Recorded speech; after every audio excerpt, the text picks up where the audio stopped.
Hello and welcome everyone to our YouTube channel Philosophy Simplified.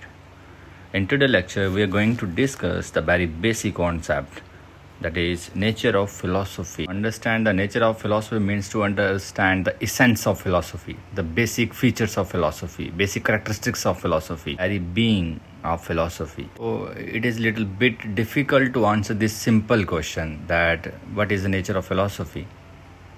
And the nature of philosophy is basically difficult to define. If we ask someone about our own natures, we will speculate. We do not know anything about our own self because only few people know who they actually are. If we ask this simple question, who am I? Many of us are not able to answer this simple question, that who we really are. Even if sometime we try to define ourselves, the kind of qualities that ascribe to oneself maybe change after few days or few years. Comes to the reality or the real self, the real identity of a human being or the real nature of a human being is not going to change after few days or few years. And many of us do not discover any such things which is eternal, which is real, which is unchangeable in ourselves. So this simple questions, who am I, goes unanswerable. The answer to these simple questions may help us to understand the nature of oneself as well as others. So same is the case with the philosophy. It is not easy to define the nature of philosophy because the one who understands the nature of philosophy, he understands what philosophy actually is. Question is, why we want to study the nature of philosophy? Because it helps us to understand the philosophy in real manners, philosophy in real context. To understand that, first let's look at the very basic meaning of philosophy. The word philosophy is composed of two Greek words, philo and sophia. Philo stands for love and sophia stands for wisdom. So the combined word philosophy stands for lover of wisdom or love for wisdoms. Basically, philosophy helps us to unfold the wisdoms, which is the advanced form of knowledge or verified knowledge. Philosophy helps us to reach there. Simple words, we can say that to understanding the nature of philosophy means to understanding philosophy. And to understand philosophy, we are going to discuss here 3 points that help us to understand the nature of philosophy. The first point is the subject matter of philosophy. Second point is philosophical methodology. And third point is whether philosophy is a normative science or a positive science. So let's start with the first points. Subject matter is quite different from other disciplines.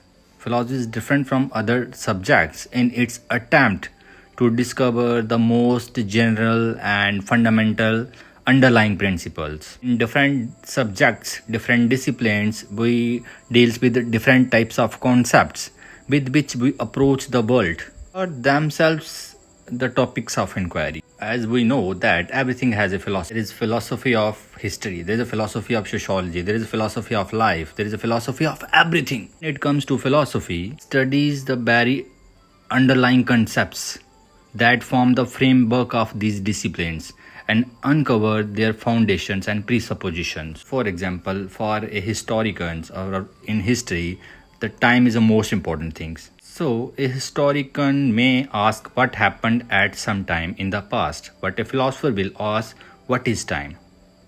So, basically, what we do in history, we studied the various events that happened in the past in sequence. So, time is the most important thing in history. But philosopher will ask the very simple question, what is time? So, a historian never asks this question, what is time? But for a philosopher, it is a question of great importance. So in a mathematics, a mathematician may investigate the relations among numbers, but a philosopher will ask, what is numbers? They are considered as axiomatic truth. You cannot question that. But philosopher will ask, what is numbers?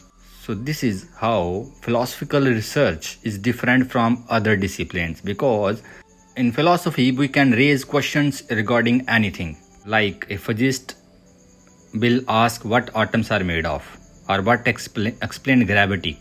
But a philosopher will ask, how can we know there is anything outside of our own mind? So thus, in a general way, the main concern of philosophy is to question and understand very common ideas that all of us use every day without thinking about them. So the very subject matter of philosophy make it philosophy. it different from other disciplines. So the second point that helps us to unfold the nature of philosophy is philosophical methodology.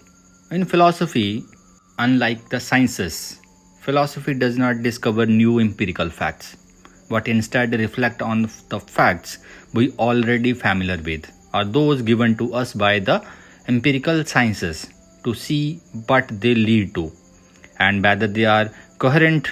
Unlike sciences, it does not rely on experiments or observations, but only on thought. And unlike mathematicians, it has no formal method of proof. It is done just by asking questions, arguing, trying out ideas, and thinking of possible arguments against them. So, what is a major difference between philosophical methods and methods used by other disciplines? So for a biologist, a chemist, a physicist, a historian, a sociologist, we need labs, we need tools, we need rules, principles that help us to do research in particular field. But when it comes to philosophy, we need no tools, we need no labs, we do not need to do a field work to find out the problem as well as solutions. Because philosophical problems are abstract. Philosophical problem emerges only when you are thinking, reasoning, or sitting in idle mood. And when it comes to providing the solution to these problems, it also requires thinking, reasoning, a silent room, strong argument or strong reasoning. Philosophy typically deals in arguments.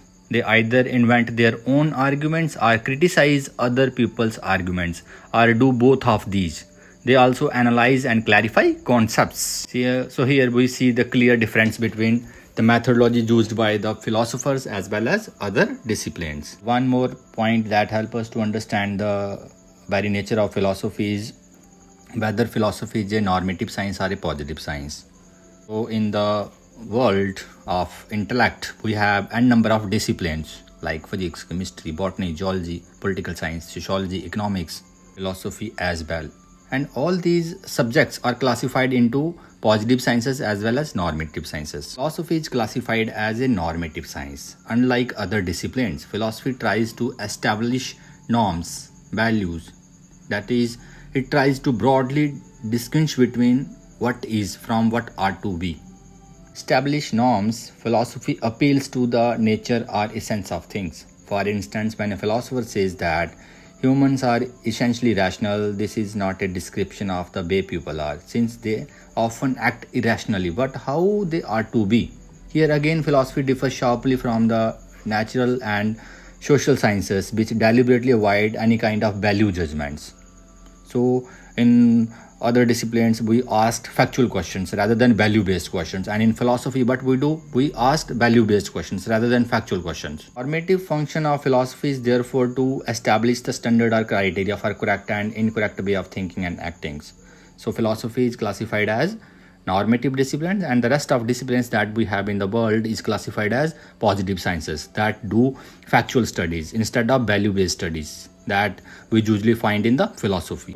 So to keep all these points in mind, help us to make an idea about the nature of philosophy. Philosophy is different from other disciplines. How it helps us to deal with the abstract problems, metaphysical problems, or epistemological problems, or axiological problems. As we know that the problems with which philosophy deals is different, so they need different treatments.